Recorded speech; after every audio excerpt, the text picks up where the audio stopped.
বাবরি মসজিদের ওপরে যে লোকটা প্রথম হামবার মেরেছে, প্রথম সাবলটা যে মেরেছিল, তার নাম হচ্ছে বলবীর সিং। আল্লাহ কিন্তু তাকে ঈমান দান করেছেন, জোরে বলুন সুবহানাল্লাহ। এর পেছনে একটা ব্যাকগ্রাউন্ড আছে। কি আছে? বড় ব্যাকগ্রাউন্ড আছে। আমি আলেমটার নাম নেব না, যেহেতু ইউটিউবে রেকর্ডিং হচ্ছে। উত্তরপ্রদেশী একজন আলেম, আল্লাহ তিনার মেহনতকে কবুল করুক, বলুন আমিন। তিনি জেলও গেছেন। এখন আমি যদি প্রকাশ করি আপনাদের কাছে, আমার কাছে কতগুলো অমুসলিম ভাই ইসলাম কবুল করেছে, তো আমার নামে কেস ঠুকবে, কি তাই না? আমাদের দেশে নাম দিয়েছে কিছু ভাই, এটা লাভ জিহাদ, এই আপনার ধর্ম পরিবর্তন। তো দেখুন, আমি বলবো না যে আমি কতজন আমার কাছে ইসলাম কবুল করেছে, ওটা আল্লাহ জানে আর আমি জানি। দু বন্ধু মিলে কি করেছে? বাবরি মসজিদ ভেঙেছে। বলবীর সিং এর কালকে হিস্ট্রিটা আমি বার করেছিলাম মোবাইলে। তো তার বাবা তাকে নিষেধ করেছিল, দেখ আল্লাহর ঘর, আমি অনেক হিস্ট্রি পড়েছি। বলবীর সিং এর বাবা, মসজিদ ভাঙতে যাবি না বা, তো এদের দলে যাস না। ছেলে কিন্তু আরএসএস এর দলে নাম লেখায়। তার বাবা বুঝায়, বলবীর সিং এর বাবা, যে এরা খুব উগ্রপন্থী, এই দলে যাবি না, তোর পরে ক্ষতি হবে। কিন্তু বেটা তখন ডুবে গেছে কিসে? তাদের বিদ্বেষমূলক বয়ানে, বক্তব্যই ডুবে গেছে। প্রথম হামবার চালিয়েছে, ভেঙেছে। তার একজন বন্ধুর নামটা আমি যদিও ভুলে যাচ্ছি, কালকে শুনলাম, পাশাপাশি বাড়ি, সে দুটো ইট এনেছিল। কি? বাবরি মসজিদের ইট, ভাঙার পরে যে ইট বেরোয়, সেই ইট এনেছিল। তো এই বলবীর সিং জিজ্ঞেস করছে, কিসের জন্য এনেছিস? বলে ইট গুলোতে প্রত্যেক দিন সকাল সন্ধ্যা একবার করে পেশাব করব। জোরে বলুন নাউজুবিল্লাহ। দেখুন, আল্লাহর কুদরত ছাড়া কিছুই হতে পারে না। এই ছেলেটা পেশাবও করতে লাগলো। তো বলবীর সিং এর বাবা বাবরি মসজিদ ভাঙার পরে বললে, বাপ তোকে আমি আর বাড়িতে ঢুকতে দেবো না। তার বাবা কিন্তু ঢুকতে দেয়নি তোকে বাড়িতে, চলে যা, তো অন্য কোথাও থাক। এই ছেলেটা বলবীর সিং বাইরে কোনো কানপুর ফানপুর কোনো এলাকায় দিল্লিতে ছিল। তো এর কাছে খবর গেল যে তোর বাবা মারা গেছে। এর বাবা বলেছিল, আমার আন্তিক সংস্কার করার জন্যে আমার ছেলে যেন আমাকে আগুন না দেয়, এবং আমার অন্তিম সংস্কার আমার সন্তানের হাত দ্বারা আমাদের ধর্ম মোতাবিক যেন না হয়, আমাকে নিয়ে গিয়ে পুড়িয়ে দেবে। বাবা মারা গেল, বৃদ্ধা মা আছে। বলবীর সিং বাড়িতে ফিরল। বাড়িতে ফেরার পর বললে, বাবা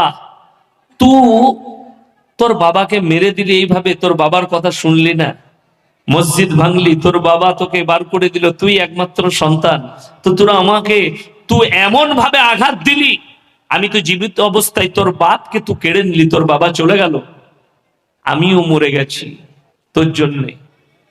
তো সে অনেক কষ্ট পেল বলবীর সিং। তারপরে তার বন্ধুর বাড়িতে গেল, সে কি করছে দেখি। তো তার বাড়িতে যখন গেছে, সে অবাক হয়ে গেছে। কি? তখন সেই লোকটা ইসলাম কবুল করে ফেলেছে। জোরে বলুন সুবহানাল্লাহ। তাকে দেখে অবাক, বলে, তুমি কি সেই ব্যক্তি যে ইটের ওপরে পেশাব করেছিলে? বলে, আল্লাহর কসম করে বলছি, আমি যে কত বড় অন্যায় করেছি। আজকে আমি 4 মাস সফরে ছিলাম। কিসের সফরে? জামাতের সফরে ছিলাম। সফর করে ফিরলাম 1 সপ্তাহ হলো।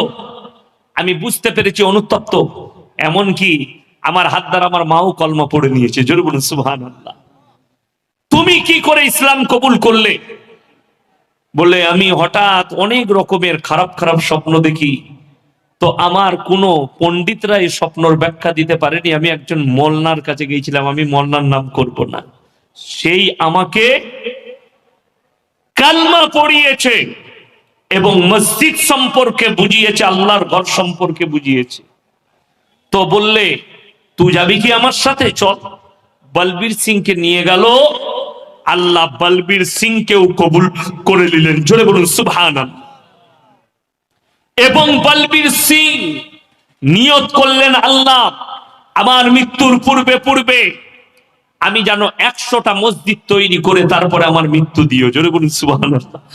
লোকটা 74টা মসজিদ তৈরি করেছিলেন, তিনি মারা গেছেন।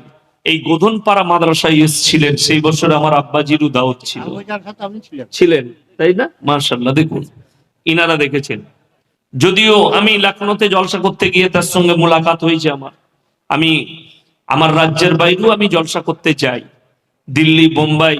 যে বাঙালিরা থাকে আমাদের বর্ধমানে, সব সোনা পার্টি এম্বুটারি পার্টি, তারা আমাকে দাওয়াত দেয়। তো সেখানে আমি গিয়ে দেখলাম, তার সঙ্গে মোলাকাতও হয়েছে লখনৌ।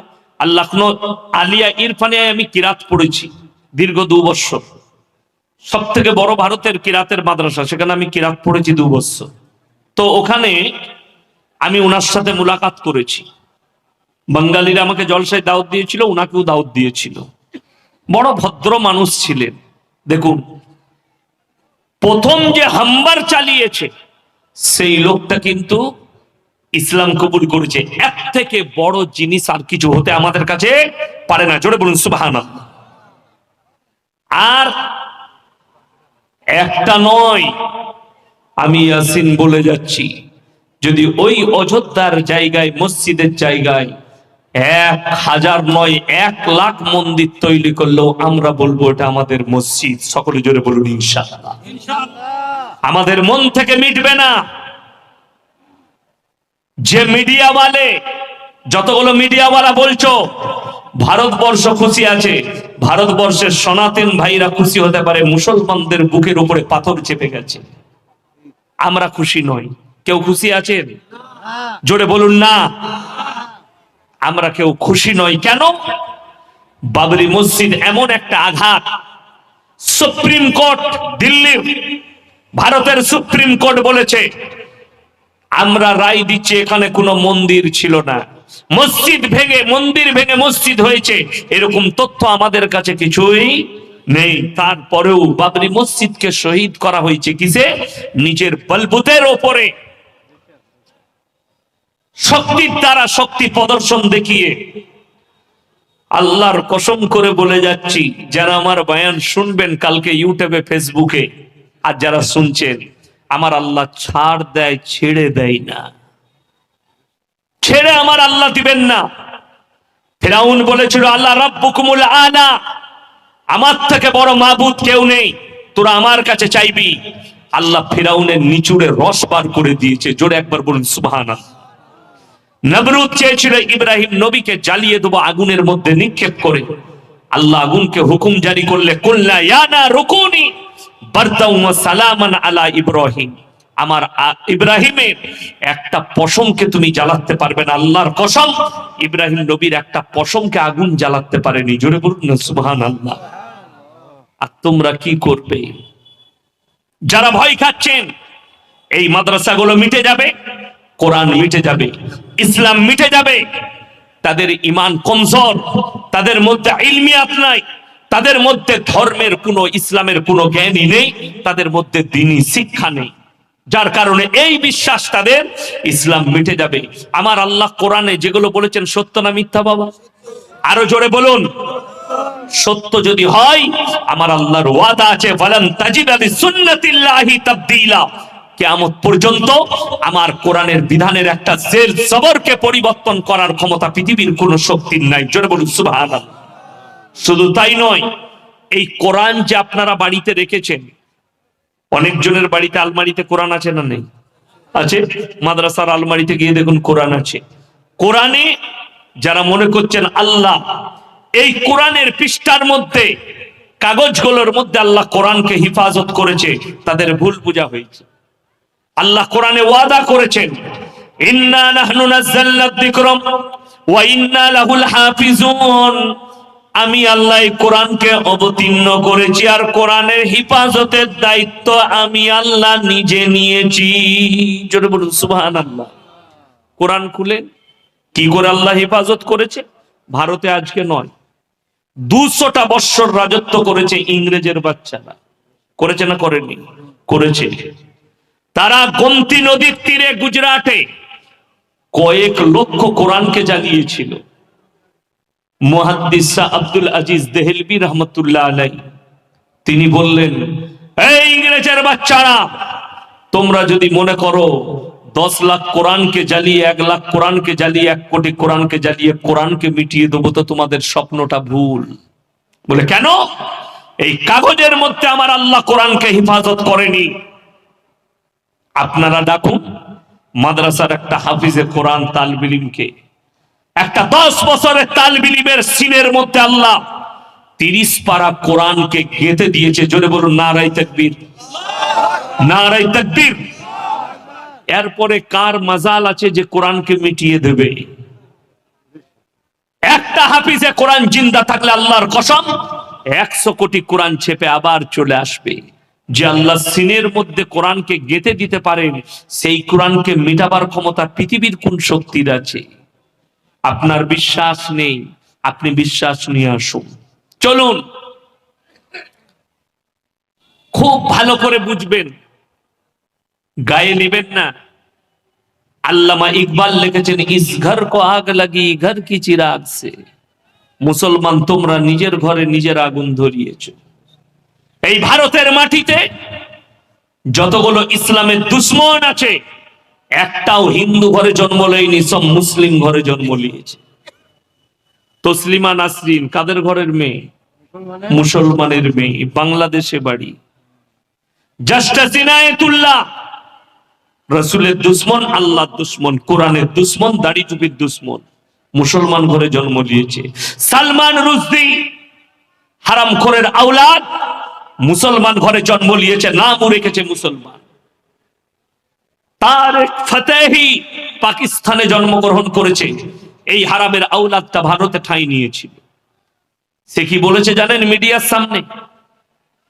ইসলাম এক ক্যান্সার কি তারা বিমারি হ্যায়। নাউজবিল্লাহ বলেন, এ সকলে জোরে বলুন নাউজবিল্লাহ। ইসলাম এক ক্যান্সার কি তারা বিমারি হ্যায়। আল্লাহর কি কুদরত, আল্লাহ তাকে ক্যান্সারে আক্রান্ত করে মৃত্যু দান করেছেন। জোরে বলুন সুবহানাল্লাহ। তসলিমা নাসরিনের মতো হারামের আওলাদ বলেছিল ইসলাম একটা পঙ্গু ধর্ম, নাউজবিল্লাহ বলে। আল্লাহ কিন্তু তাকে পঙ্গু করে দিয়েছে। বেস্টে ক্যান্সার, দিল্লির ডাক্তাররা তার একটা বেস্টকে অপারেশন করে বাদ দিয়ে দিয়েছে। তুমি ইসলামকে পঙ্গু বলেছিলে, আল্লাহ তোমাকে পঙ্গু করেছে। জোরে বলুন না সুবহানাল্লাহ। আসাদ নূর বলে আর একটা হারামের আওলাদ জন্ম নিয়েছে বাংলাদেশে নতুন করে। প্রতিনিয়ত রসুলকে গালি দিচ্ছে, আল্লাহর হাবিবকে গালি দিচ্ছে, কোরআনকে, আল্লাহকে গালি দিচ্ছে। আল্লাহ এদের মতো হারামের আওলাদের কাছ থেকে আল্লাহ মুসলমানকে হেফাজত করুক। জোরে বলুন আমিন।